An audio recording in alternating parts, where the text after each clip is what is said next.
Baik, Assalamualaikum warahmatullahi wabarakatuh. Pada pertemuan kali ini kita akan membahas mengenai laporan keuangan dan arus kas.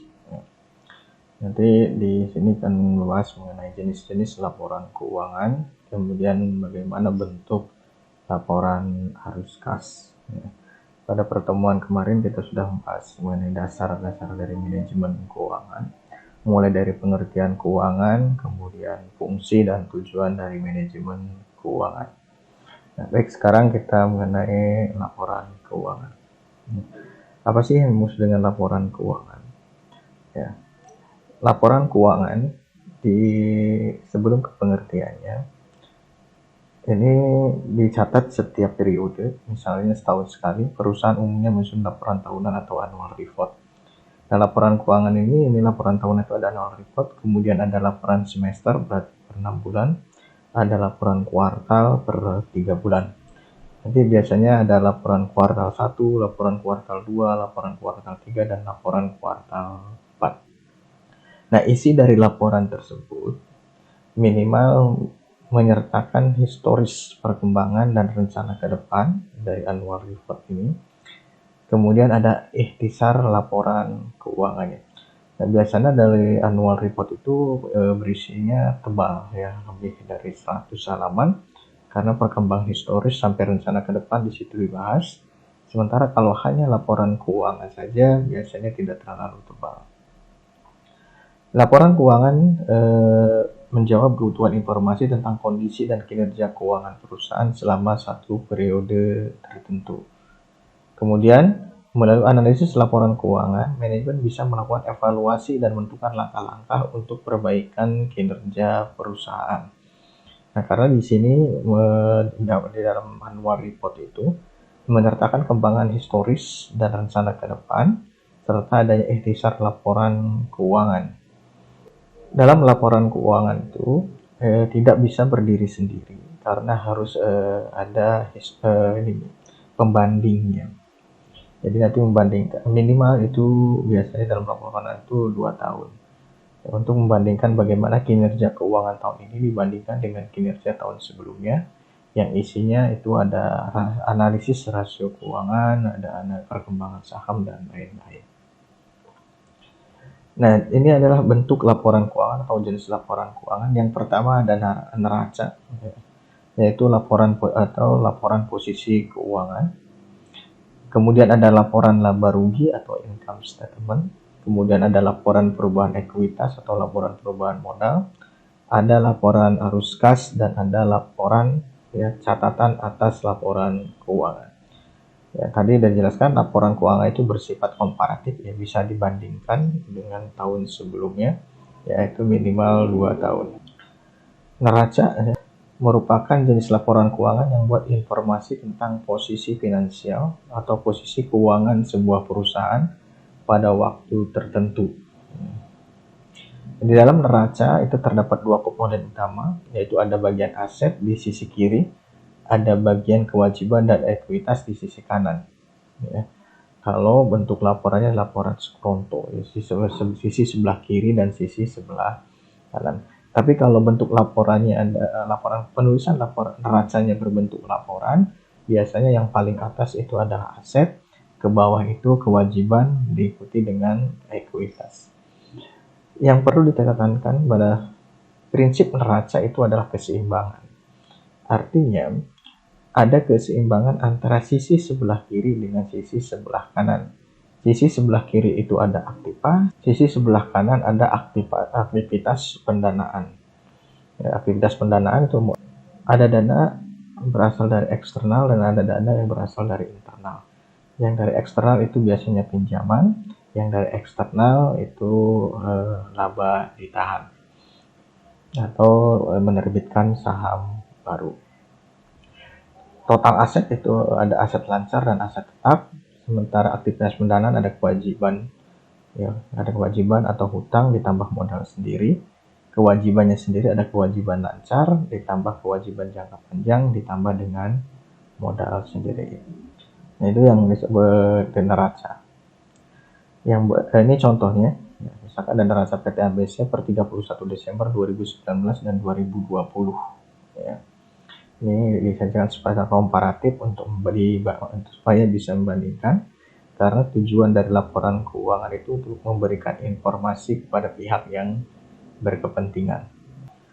Misalkan di sini pada tahun 2020 kasnya 2000, sementara 2019 kasnya 2200. Ini berarti ada penurunan kas sebesar 200.000 rupiah. Nah, penurunan kas ini dialokasikan kemana? Penurunan kas ini dialokasikan pasti ada yang di sebelah kanan. Apakah misalkan adanya pembayaran hutang ya, atau diinvestasikan ke dalam aktiva ini, aktiva juga, tetapi ada nanti bertambah dengan sumber yang lainnya. Intinya perubahan-perubahan yang ada di sini terus diimbangi dengan perubahan yang ada di sisi dengan pasifa dan modal sendiri. Dan yang berikutnya adalah laporan laba rugi, ya, yang merupakan laporan atau rangkuman dari kinerja operasional perusahaan dalam satu periode tertentu. Dalam laporan laba rugi itu membuat informasi mengenai pendapatan dan biaya-biaya dalam suatu periode akuntansi. Di dalam laporan laba rugi itu juga dicantumkan informasi mengenai laba per lembar saham. Nah, ini contohnya sama, ini juga harus komparatif antara minimal 2 tahun 2020 dengan 2019. Ini contoh dari laporan laba rugi. Informasi pendapatan, penjualan, informasi mengenai biaya mulai dari HPP, biaya operasi tunai, biaya penyusutan, biaya bunga, pajak, sehingga menghasilkan laba bersihnya tahun 2020 4.800, mengalami penurunan dibandingkan dengan tahun 2019, yang diikuti juga penurunan dari laba per lembar saham.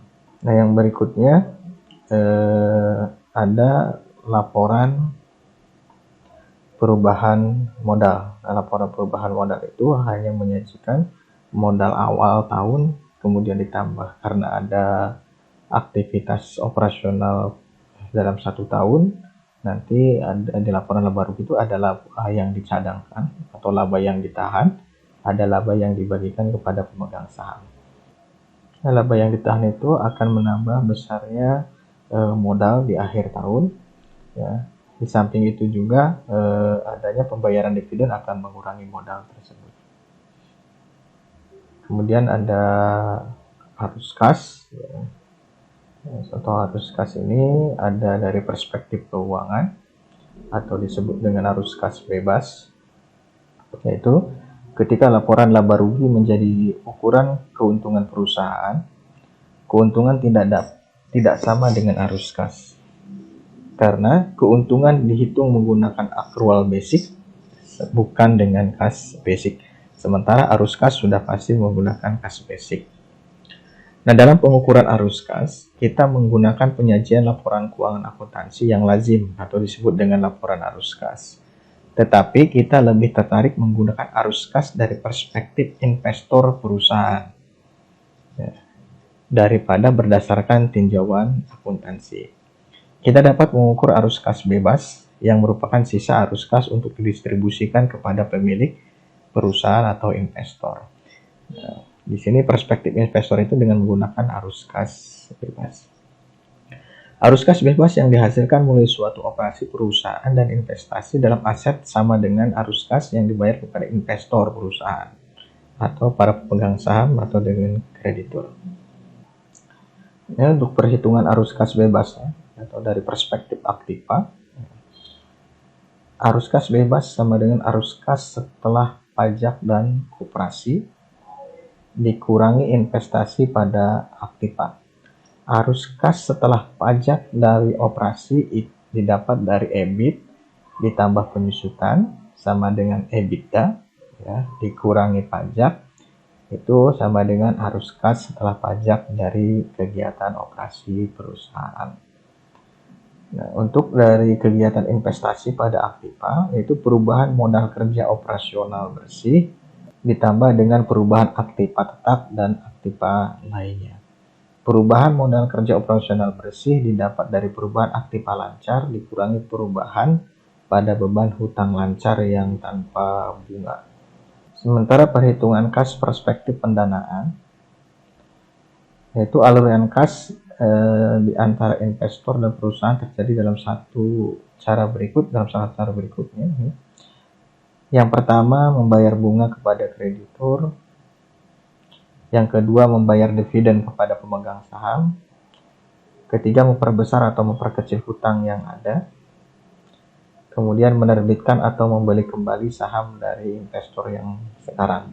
Contoh misalkan di sini, ini adalah laporan dari Harley Davidson ya, tahun 2020 dengan tahun 2019. Kas itu mengalami kenaikan, perubahannya ada 160.279. Akumulasi depresiasi juga mengalami kenaikan menjadi 160.119, ini jumlah kenaikannya.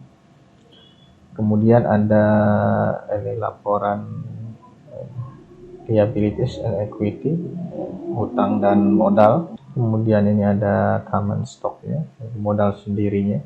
Kemudian ini laporan laba ditahan.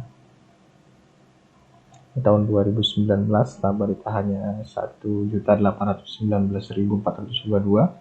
Pada tahun 2020 ini ada net income sebesar 580.217 dan ada pembagian dividen sebesar 73.902, sehingga laba ditahan pada akhir tahun ya, 31 Desember 2020 itu menjadi 2.325.737. Ini untuk arus kasnya. Ya, di sini ada laporan laba ruginya. Ini kita tadi ada operating profit, ya, laba operasi. Laba operasi itu sama dengan EBIT. Operating profit itu nanti sama dengan EBIT. Ini income from operating activity, jadi pendapatan dari kegiatan operasional perusahaan.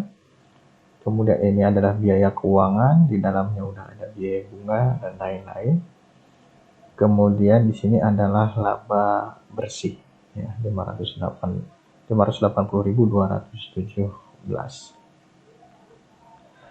Nah, arus kas dari perspektif aktiva, arus ya, yang pertama EBIT. Dari laporan ini EBIT itu didapat adalah 896.118.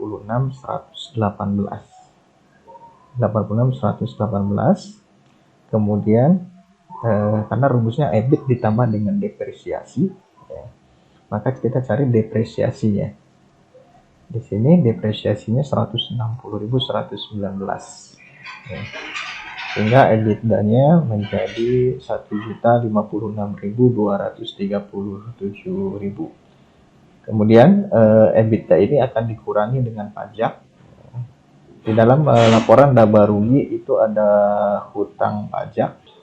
Nah, di sini ada dikurangi pajak rumusnya. Ada provisi pajak 298.52. Kemudian Harley Davidson sendiri juga punya hutang pajak. Nah, sehingga ini dikurangi antara 298.52 dikurangi dengan 2011 menjadi 296.001. 298.052 dari mana? Ada di dalam nih, provisi pajak ya. Nah, pajak penghasilan ya, yang dapat diakui. Karena sebelumnya punya hutang pajak, maka hutang pajak itu mengurangi untuk pengenaan pajak berikutnya, provisi pajaknya. Hutang pajak di mana? Di sini ada ya. Income tax payable-nya.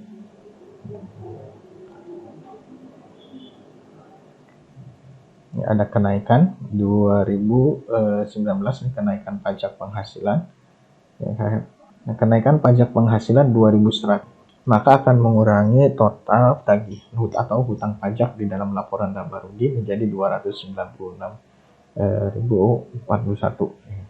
Kenapa di sini nolnya nggak ada, di sini ada? Karena ini tadi datanya data dalam ribuan. Ya. Ini tulis data dalam ribuan. Sehingga arus kas setelah pajak operasinya itu adalah EBITDA dikurangi dengan pajak tunai, yaitu 760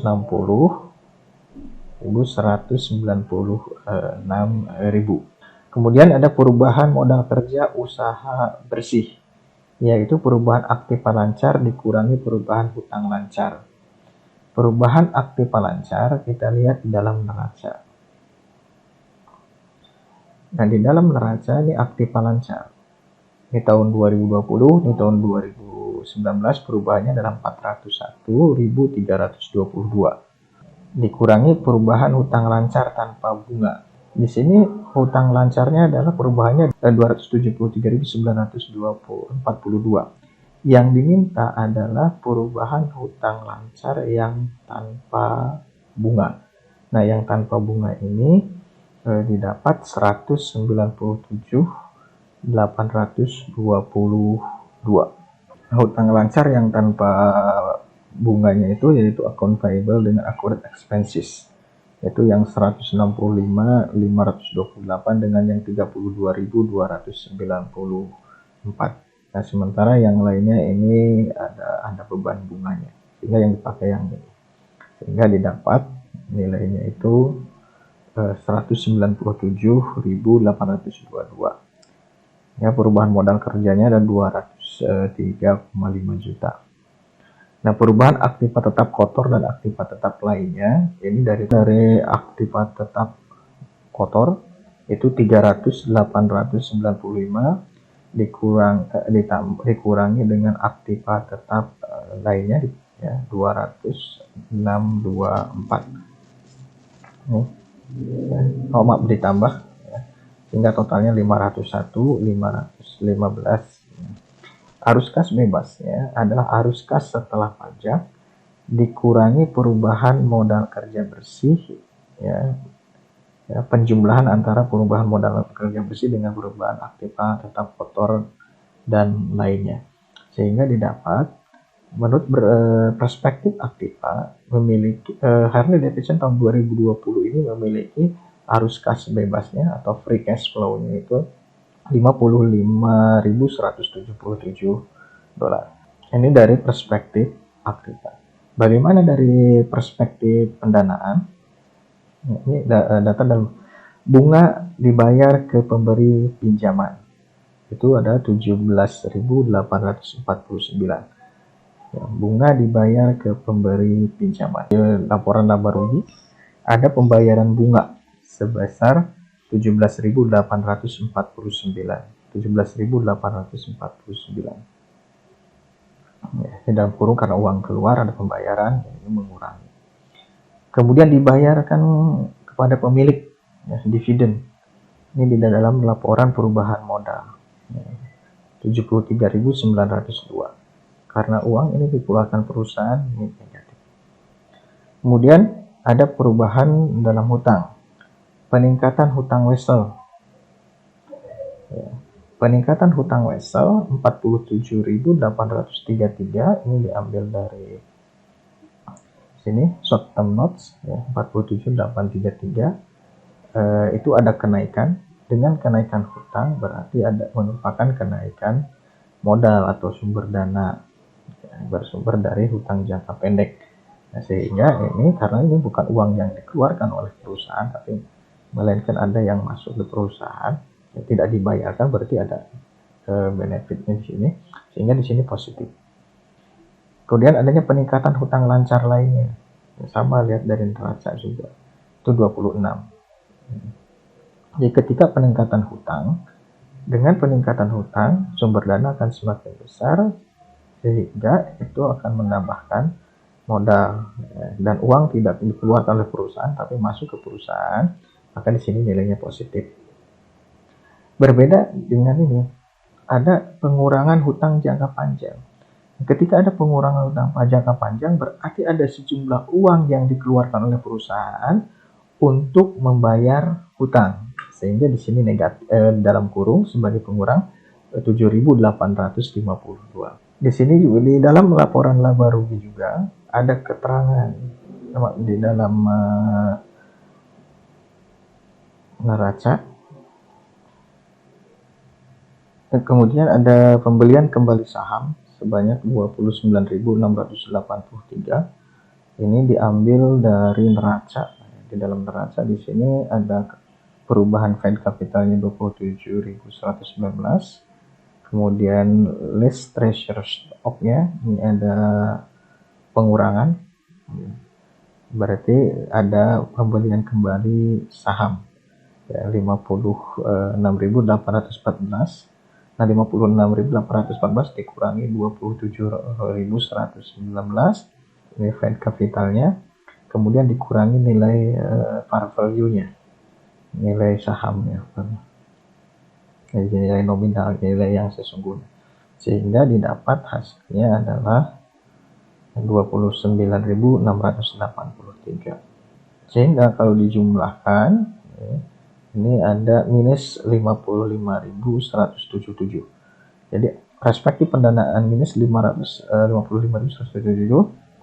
dari perspektif aktiva positif 55.177. Jadi harus balance, baik dari perspektif aktiva di sebelah kanan dan perspektif pendanaan yang perspektif aktiva di sebelah kiri dan perspektif pendanaan yang ada di sebelah kanan.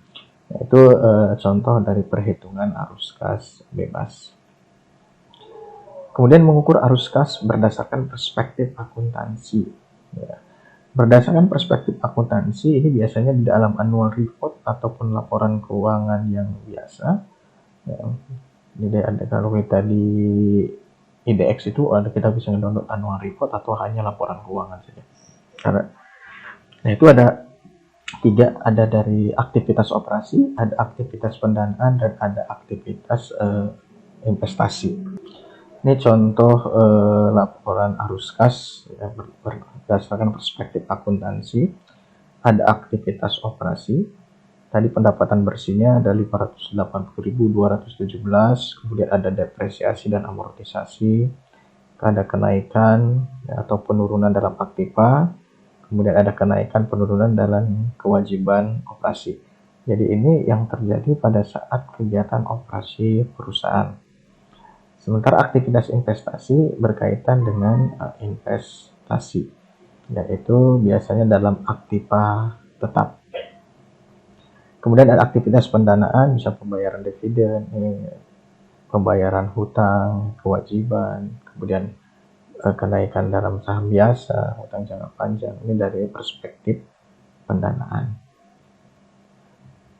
Ini contoh dari arus kas. Baik, untuk materi yang sekarang mengenai laporan keuangan dan arus kas, tadi udah dijelaskan ada 5 jenis laporan keuangan, ada neraca, ya, kemudian ada laporan laba rugi, ada laporan arus kas, laporan perubahan modal, dan ada catatan laporan atas laporan keuangan. Nah, biasanya laporan keuangan ini dibutuhkan, ada beberapa pihak yang membutuhkan laporan keuangan. Yang pasti ada investor, kemudian ada kreditor, ada manajemen itu sendiri gunanya untuk mengevaluasi kinerja perusahaan. Kemudian ada lembaga pemerintah, itu kaitannya dengan penentuan pajak. Ya, itu yang jenis atau orang-orang yang berkepentingan di dalam laporan keuangan. Peneliti juga berkepentingan terhadap laporan keuangan karena untuk tujuan riset. Baik, jika ada yang tanyakan terkait dengan laporan keuangan dan arus kas, silakan ditulis di kolom komentar yang ada di Google Classroom. Terima kasih. Assalamualaikum warahmatullahi wabarakatuh.